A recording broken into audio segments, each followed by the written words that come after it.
Daniel Carter stood at the entrance of the ballroom, holding a paper bag containing his 8-year-old son's dinner. He had been told to come straight from work. He had almost turned around twice. The invitation had been unexpected. A charity gala hosted by Sterling Horizon, one of the largest companies in the city. Daniel wasn't a guest. He was there because his company had provided emergency maintenance services for the event.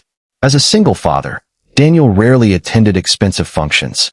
His world was school pickups, grocery lists, rent payments, laundry, and making sure his son Noah remembered his homework. Fancy ballrooms belonged to other people. People who wore tailored suits. People who arrived in black cars. People who knew which fork to use at dinner. Daniel knew how to repair boilers. He knew how to replace electrical panels. He knew how to fix a broken elevator at 2 in the morning. And he knew how to make pancakes shaped like dinosaurs. Those things mattered more to him. That evening, Noah had been waiting at home with his grandmother. Daniel had promised to be back before bedtime. Don't be late. Noah had warned him. I won't. You always say that. Daniel had laughed. I always come back. Noah had smiled. That's different. Those words had stayed with Daniel during the entire drive downtown. He had promised his son that he would always come back. No matter how difficult the day became. No matter how tired he was. No matter what happened. When Daniel entered the ballroom, he immediately felt out of place. Crystal chandeliers hung from the ceiling. A string quartet played near the stage. Servers carried trays of expensive food through the crowd. Men in tuxedos stood beside women wearing gowns that probably cost more than Daniel's car. He looked down at himself. Dark work trousers. A plain white shirt. A faded jacket. A tool bag in one hand. A paper bag containing Noah's dinner in the other.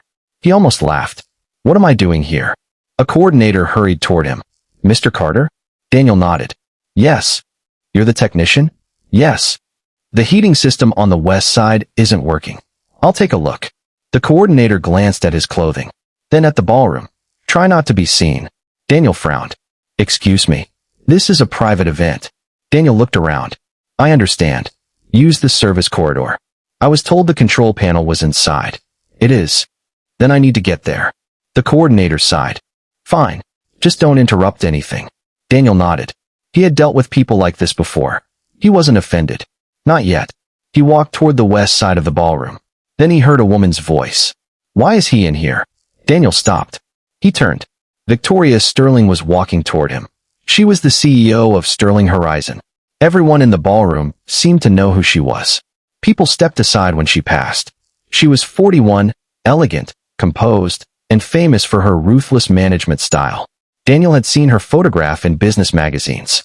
He had never expected to meet her. Victoria looked at him, then at his tool bag, then at his jacket. You're the maintenance contractor? Yes. Then why are you standing in the ballroom? Daniel remained calm. I was looking for the west side control panel. Victoria pointed toward the hallway. Employees and contractors use the service entrance.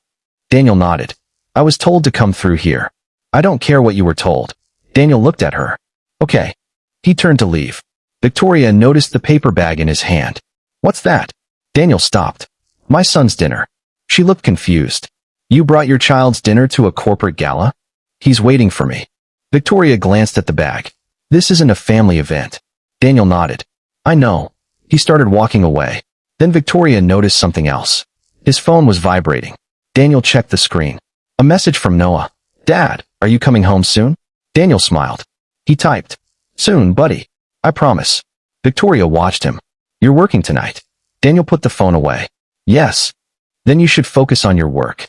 I am. He walked toward the control panel. The heating system had failed because of a damaged valve. Daniel opened the access panel. A few guests nearby complained about the cold. He ignored them. He worked quickly. Within minutes, the system began operating again. Warm air started flowing through the ballroom. The coordinator returned. Fixed. Yes. He checked the controls. It's working. Good. Daniel packed his tools. He was about to leave when Victoria approached again. You fixed it? Yes. How long will it last? If nobody overloads the system, it should run all night. Victoria nodded. Good. Daniel turned to go. Then she noticed his paper bag again. Your son must be very young. 8. Who is watching him? His grandmother. You have no child care? I do. Then why bring his dinner? Daniel looked at her. Because I promised him I'd be home. Victoria's expression remained neutral. We all have responsibilities. I know. And sometimes work has to come first. Daniel didn't argue. He simply nodded. Sometimes. He walked away. But Victoria wasn't finished. She called after him. Mr. Carter. Daniel turned. She extended her hand. Give me the equipment. Daniel reached toward her. But before he could take her hand, she pulled hers back. I don't shake hands with contractors. The words were quiet, but several people nearby heard them. Daniel froze. For a second, he didn't know what to say. He looked at her hand, then at her face. There was no anger in his expression, only disappointment. He slowly lowered his hand. Understood. Victoria turned away. Daniel walked toward the service corridor. He didn't notice Eleanor Sterling watching from across the ballroom. Eleanor was Victoria's mother. She was 70 years old. She had founded Sterling Horizon when she was only 30. Unlike her daughter, Eleanor rarely cared about appearances. She had spent her youth working in factories, negotiating contracts in borrowed offices, and eating sandwiches at her desk because she couldn't afford restaurant meals. She knew what hard work looked like, and she had just watched her daughter refuse a man's hand. Eleanor waited until Daniel disappeared. Then she looked at Victoria. Who was that? Victoria turned. A contractor. Eleanor's expression changed. What did you say to him? Nothing important. Eleanor frowned. I watched you. Victoria sighed. Mom, I was working. That's not what I asked. Victoria looked toward the service corridor. I told him to use the proper entrance. And then, I refused his handshake. Eleanor's eyebrows rose. Why? Because he's a contractor. Eleanor stared at her daughter. Then she asked quietly, Do you know who he is? Victoria laughed. Of course. Eleanor shook her head. No, you don't. Victoria's smile faded. What do you mean? Eleanor pointed toward the corridor. That man isn't who you think he is. Victoria glanced at her assistant. Find out. The assistant immediately pulled out her phone. Eleanor continued watching the hallway. I recognize that name. Victoria turned. You know him? I know his family. Mom, he's a maintenance contractor. Eleanor looked at her daughter. Are you sure? Yes. Eleanor said nothing. The assistant returned a few minutes later. She looked nervous. Miss Sterling? What? I found his file. Victoria held out her hand. The assistant gave her the tablet. Victoria read the first page. Then the second. Her expression slowly changed. Carter Infrastructure Services? Yes. That can't be right. It is. Victoria looked at Eleanor. What is this? Eleanor took the tablet. She read the company information. Then she looked at her daughter. You didn't just insult a contractor. Victoria swallowed. Then who did I insult? Eleanor's voice became serious. Someone who may be much more important to this company than you realize. Victoria shook her head. I don't understand. Eleanor stared toward the hallway. Neither do I. She paused. But I know that name. Whose name? Daniel Carter. Victoria looked down at the file again. The assistant quietly added. There's more. Victoria looked at her. What? Carter Infrastructure isn't a small maintenance company. How large is it? The assistant hesitated.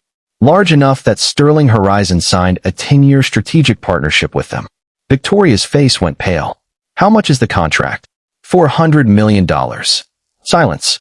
Victoria stared toward the hallway. The man she had just dismissed as a contractor had walked into her company's most important charity event carrying a tool bag and his son's dinner. And she had refused to shake his hand. Eleanor slowly handed the tablet back.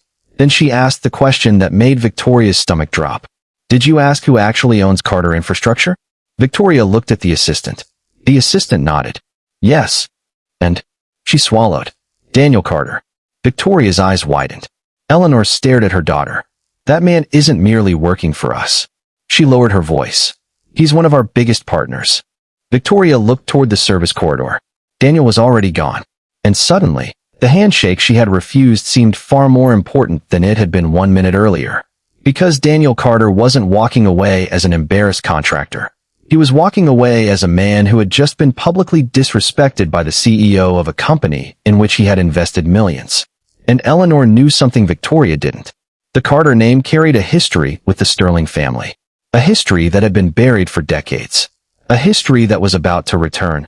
Daniel was already halfway to the parking garage when his phone rang. He glanced at the screen. It was an unfamiliar number. He almost ignored it. Then he remembered Noah was waiting at home.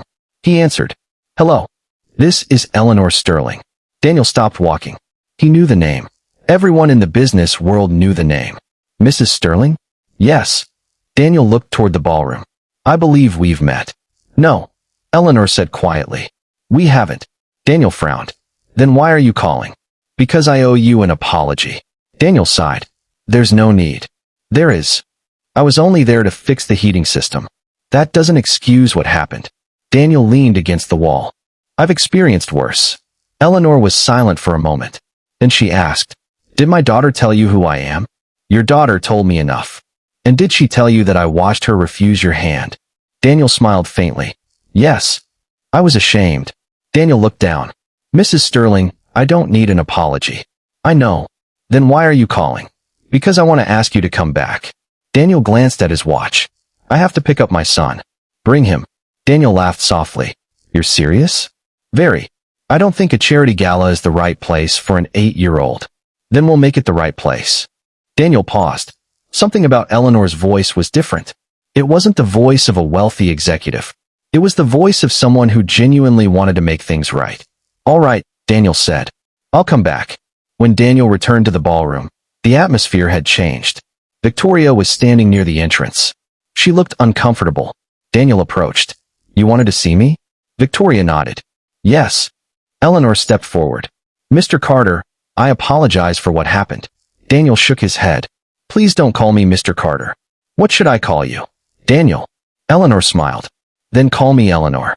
Daniel nodded. Okay. Victoria stood silently. Daniel looked at her. Is something wrong? She took a breath. I owe you an apology too. Daniel waited.